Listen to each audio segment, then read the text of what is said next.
Se Deus cuida da gente e nós somos imagem e semelhança dele, por que só as mulheres cuidam?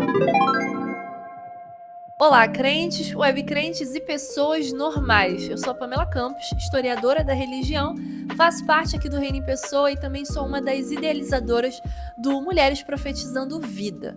E aí eu fiquei me perguntando essa semana, inúmeras coisas relacionadas ao cuidado e às mulheres. Porque se hoje na nossa sociedade homens e mulheres trabalham, por que a mulher tem que voltar para casa e também ter a responsabilidade do trabalho doméstico? Por que quando homens que têm uma disposição, que gostam de cuidar da casa, seja com decoração, seja cuidando dos filhos, falam que eles têm energia feminina? E mulheres que são mais independentes, por exemplo, que estão ali correndo atrás da sua carreira, falam que elas têm uma energia masculina. Isso é biológico? De onde que veio essa discussão? Onde que a gente encontra esses discursos que reforçam que a mulher é a única responsável pelo cuidado? É isso que a gente vai tratar um pouco nesse vídeo. E eu espero que você já esteja inscrito no nosso canal. Se não, clica aqui, se inscreve, ativa o sininho, porque a gente traz toda semana reflexões sobre fé, espiritualidade, política, cultura pop, numa perspectiva libertária e antifundamentalista. Dito isso, vamos que vamos!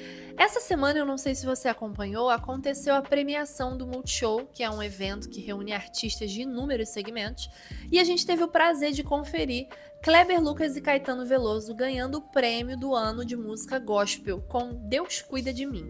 E foi essa música, inclusive, que me trouxe essa reflexão. Até porque eu achei de uma coincidência enorme a gente ter essa música, Deus Cuida de Mim, como prêmio. O tema da redação do Enem ser sobre cuidado, e a invisibilidade do trabalho de cuidado das mulheres. E mais do que isso, Caetano Veloso também canta sobre cuidado, com a composição do Peninha. Quando a gente gosta, é claro que a gente cuida. E aí eu fiquei pensando, como que na nossa sociedade, também dentro da igreja, na nossa espiritualidade, o cuidado é visto e encarado como uma expressão de amor. Quem vai falar isso é o Gary Chapman, que eu não sei se você conhece ele, mas quando eu falar o nome do livro que ele publicou, certamente você já fez algum teste ou viu algum meme sobre. Me conta aqui nos comentários se você conhecer. Eu tô falando do livro As 5 Linguagens do Amor, que foi lançado em 1992 pelo pastor batista da Calvary Church, o Gary Chapman. Ele que é um psicólogo, também é pastor, tem todo um trabalho de terapia familiar e etc. Claro que ele é da cena conservadora evangélica e tudo mais. Porém, esse livro ficou muito popular e hoje ele excedeu até o espaço da igreja. Quais são essas 5 linguagens do amor? A gente está falando de palavras de afirmação, toque físico, presentes, atos de serviço e tempo de qualidade. E por que eu trouxe esse livro do Gary Chapman para a gente discutir? Eu não sei vocês, mas eu sou de uma longa linhagem de mulheres da minha família que são mulheres muito independentes, muito para frente, e minha avó tem uma frase que a minha mãe fala para mim até hoje. Pamela, amor é ação. Quem ama, faz. E não é à toa que as mulheres da minha família também foram muito engajadas dentro da igreja, Minha avó até hoje é diaconisa, tá lá na comunidade de fé dela, e por muitas vezes eu acompanhei a crise que a minha avó sentia quando ela não estava disponível para a igreja dela. Minha avó é uma mulher que trabalha como empregada doméstica de segunda a sexta, volta para casa somente nos finais de semana, e a igreja, as atividades da igreja são no sábado e no domingo. Hoje ela é uma mulher idosa. E aí ela não tem mais essa vitalidade de ficar se doando para o trabalho da igreja da mesma maneira que ela fazia antes. Mas a culpa estava sempre atravessando a espiritualidade da minha avó. E a minha mãe também sentia isso. E eu, durante muitos anos, também senti isso. Do tipo, Deus só vai me amar, Deus só vai achar que eu estou realmente desempenhando a minha espiritualidade, que eu estou responsável e comprometida com o evangelho, se eu estiver doando o meu tempo e agindo em prol do reino.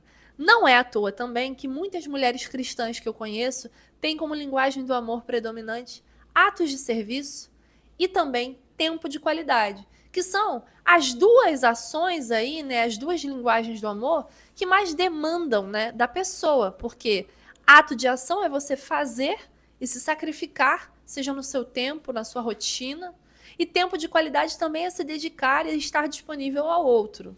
E eu não sei se você já reparou, mas além disso, a igreja sempre reforçou esse lugar de cuidado da mulher. Agora, a gente precisa entender que esse tipo de discurso ele não é aleatório. Como eu perguntei no início do vídeo, essa predisposição que a mulher tem para cuidar, para maternar, ela não é uma coisa biológica, tá? Por mais que muita gente tenha o hábito de associar isso ao biológico. Ela é uma socialização que acontece desde os primeiros anos de vida de uma mulher, desde os primeiros anos de vida de um homem. E aqui eu não quero só falar da mulher, mas eu também quero falar como que essa perspectiva de afeto em prol de alguma ação, de alguma expressão, ela também reflete na vida de homens. Por exemplo, quando a gente fala das 5 linguagens do amor, é muito comum que homens vão dizer que o toque físico é a linguagem predominante deles. Ou então, a questão de presentes. Por quê?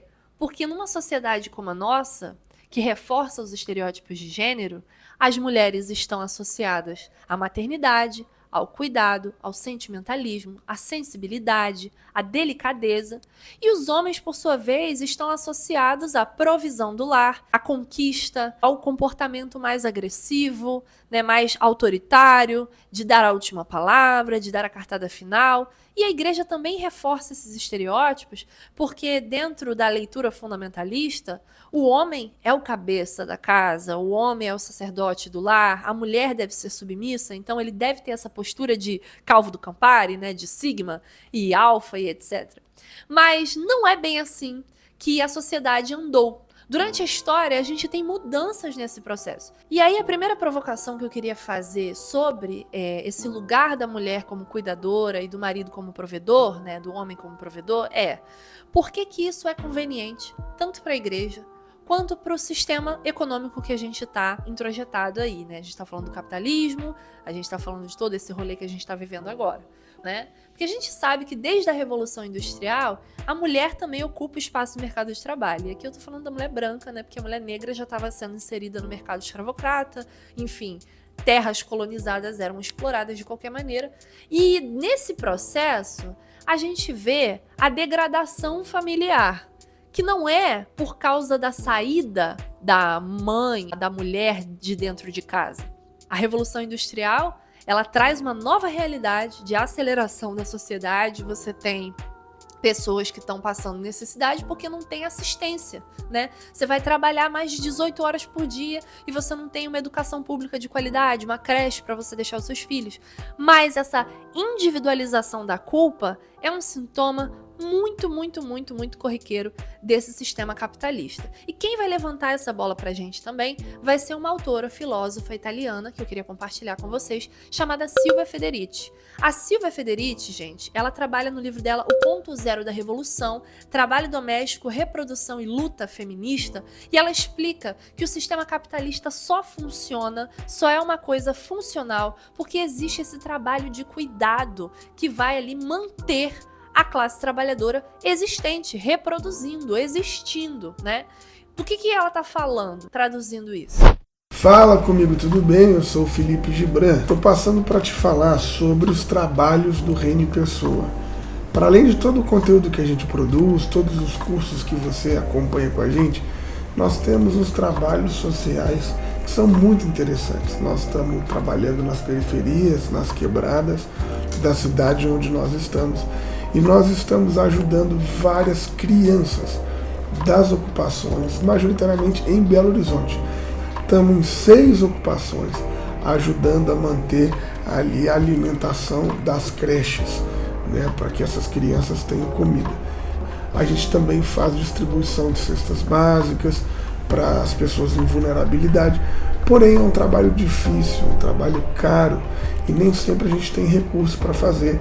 Porém, a gente não gostaria de parar de fazê-lo. Por isso, estou passando aqui para pedir sua ajuda. Contribua com a gente nesse projeto que estamos chamando de Armazém do Reino, para que muitas pessoas possam ter o pão de cada dia em suas mesas. Muito obrigado. Aquele abraço, falou, valeu. Para a gente saber que tem uma pessoa que vai se colocar e acordar às 6 horas da manhã para pegar no seu trabalho, seja numa fábrica, seja ali o motorista de ônibus, tem todo um trabalho feminino não remunerado por trás. E aí a gente pode estar falando da mãe que criou esse trabalhador, que alimentou, que passou roupa, que lavou, que deu banho. A gente pode falar da esposa que prepara comida, que prepara marmita. A esposa que cuida dos filhos enquanto o marido não está sobrecarregado fazendo outras funções.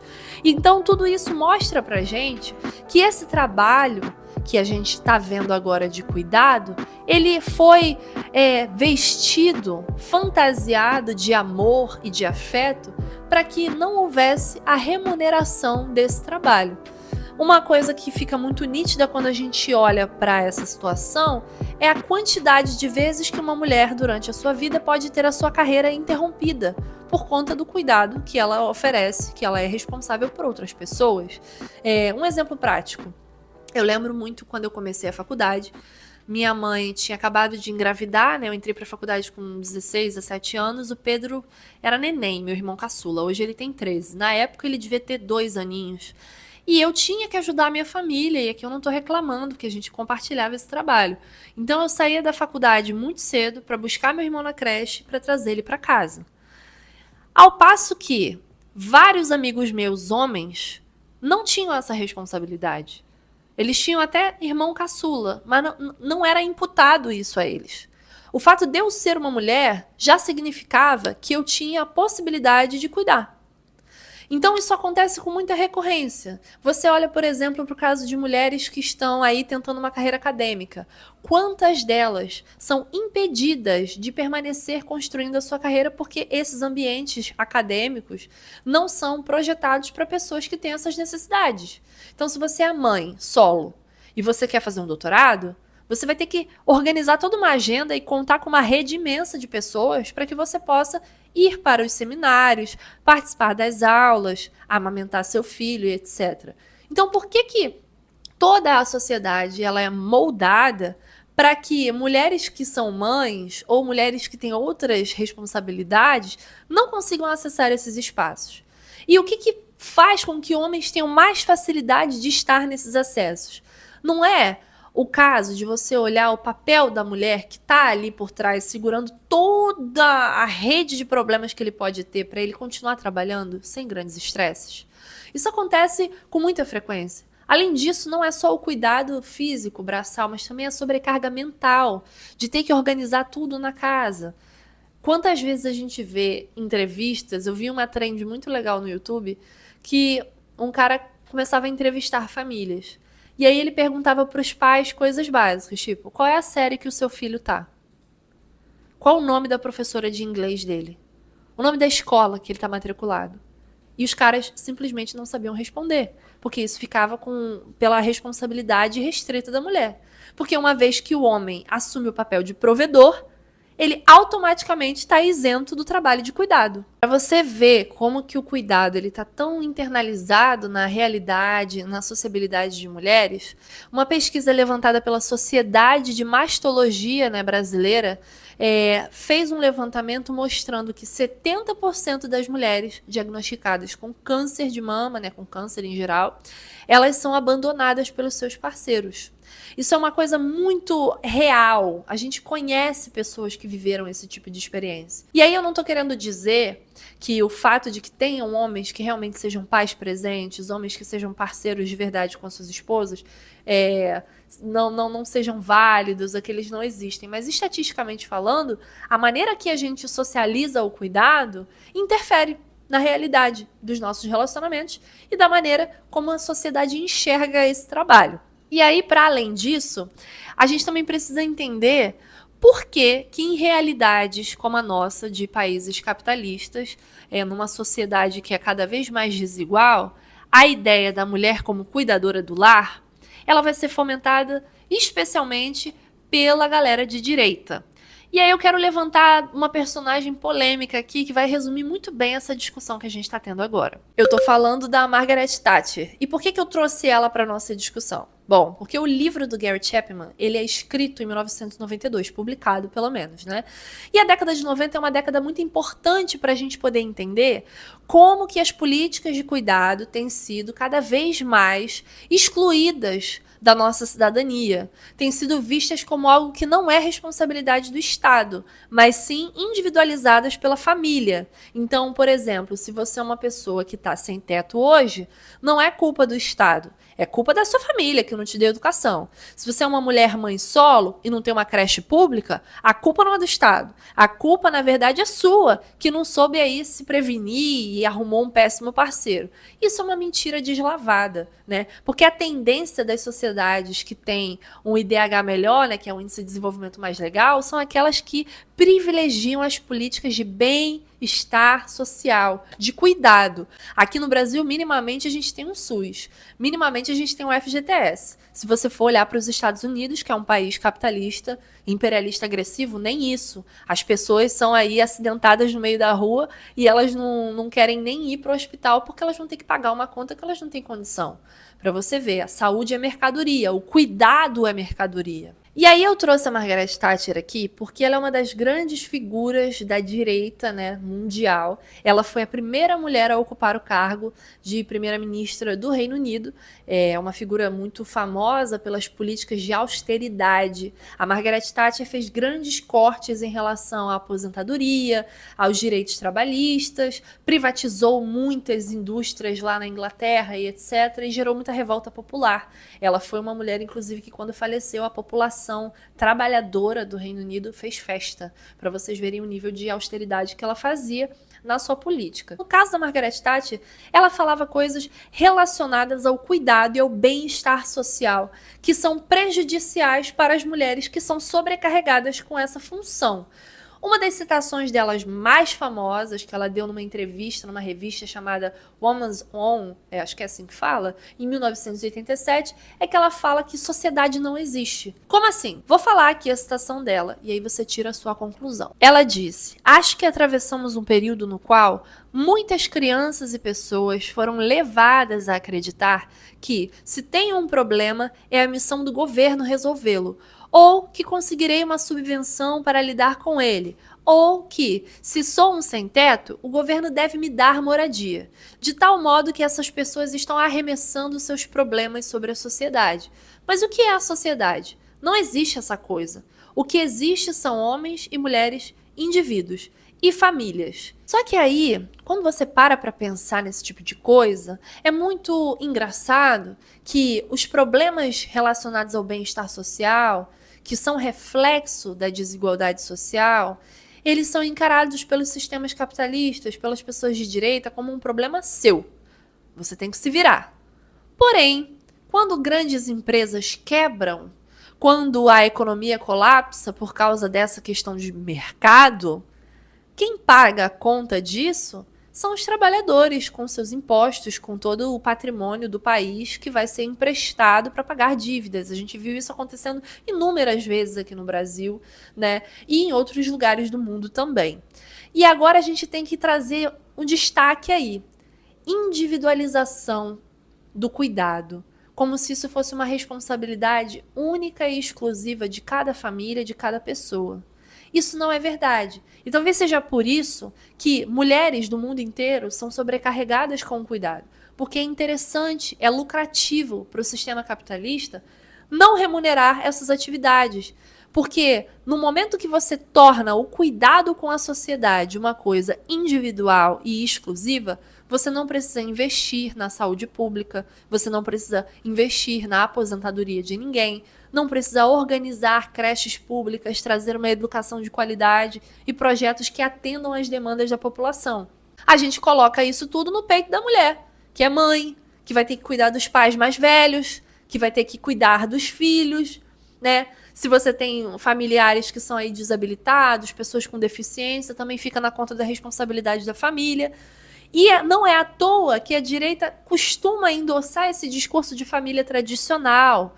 Quantas mulheres que têm evidência na igreja só falam, só participam porque também concordam com esse discurso antifeminista de que a mulher deve mesmo ficar em casa, porque se o seu lar é disfuncional, a culpa é sua, e não porque a gente não está pensando numa sociedade que coletivize esse cuidado para que ninguém fique sobrecarregado. Eu queria trazer para vocês também, nessa discussão, uma fala de uma das minhas autoras preferidas. Tô falando da Bell Hooks. No livro dela Tudo sobre o Amor, Novas Perspectivas, né? Ela traz uma citação que é muito incrível, que ela fala que o verdadeiro amor é um esforço conjunto, puro e focado no bem-estar coletivo. Então, para Bell Hooks, amar é participar ativamente da libertação das pessoas, coletivizando, rompendo com essas dinâmicas de poder, onde o cuidado seja engessado no corpo de uma pessoa só, no corpo da mulher. Quando a gente ama, a gente cuida. E amor também é tirar a sobrecarga das pessoas. A gente serve um Deus que cuida da gente, que fala para nós que o jugo é suave, o fardo é leve. E isso só é possível quando todo mundo entra nessa ética amorosa de se responsabilizar minimamente sobre o cuidado. Se você está vendo alguém sobrecarregado, é preciso que você também tome um pouco desse fardo para que fique mais leve, tanto para você quanto para outra pessoa. Porque, de fato, se a gente é a imagem e semelhança de um Deus que cuida, se a gente realmente vê o cuidado de Deus na vida, é no cuidado com as pessoas que a gente vai conseguir instaurar o reino dele. Para que a gente se aproprie disso e torne a nossa vida mais leve, mais fácil, mais coletiva. A gente não pode deixar as pessoas se sobrecarregarem com algo que não é somente responsabilidade delas. E a gente também não pode olhar para o cuidado como se fosse uma coisa somente de uma família. Eu gosto muito do Evangelho porque Jesus também rompe essas expectativas de que, eu só tenho que olhar para a minha família. Não, ele corta isso. Somos todos filhas e filhas de Deus. Somos todos irmãos. Somos todos amigos. Então, se a gente ama, a gente cuida. E não vai ser só uma pessoa que vai cuidar. Então, se a gente parece com Deus, a gente cuida dos nossos e cuida também dos dele. A gente cuida de todo mundo. E esse cuidado não parte somente do trabalho, mas também de reivindicar políticas públicas de cuidado. Se eu não consigo olhar o filho da menina que é minha amiga e que precisa trabalhar, eu preciso minimamente me engajar com políticas que vão olhar e vão falar assim, tem que ter creche pública. A gente tem que conseguir construir esse tipo de espaço. A gente tem que conseguir minimamente passar uma lei com uma aposentadoria digna, para que as pessoas possam envelhecer e serem cuidadas, porque elas já cuidaram de muita gente também. Abordar a nossa espiritualidade com essa ética amorosa também nos leva de encontro a um Deus que descansa. Então, o cuidado ele não pode estar sempre vinculado a uma pessoa só, porque dentro desse reino, onde a gente se ama, onde não há divergências, assim, hierarquias, todo mundo é responsável por um pouquinho. E quando cada um faz a sua parte, a gente consegue respirar e descansar. Então, nessa perspectiva, o Evangelho ele já nos ensina que o cuidado não é individual. Ele é uma responsabilidade da nossa sociedade. E a sociedade que a gente quer é a sociedade do reino, onde as pessoas são amadas e cuidadas por Deus através de pessoas. Não só mulheres, não só mães, não só pessoas mais pobres que fazem trabalhos aí que são mal remunerados e que são tão importantes para a nossa sociedade continuar funcionando. Então eu te convido a pensar dessa maneira toda vez que você vê uma mulher sobrecarregada na sua frente. Você está olhando para a imagem e semelhança de Deus. E o cuidado e o descanso fazem parte da nossa espiritualidade também. Beijo grande, até a próxima. Não esquece de dar joinha nesse vídeo e compartilhar com quem você acha que precisa um pouco dessa mensagem também. Beijo!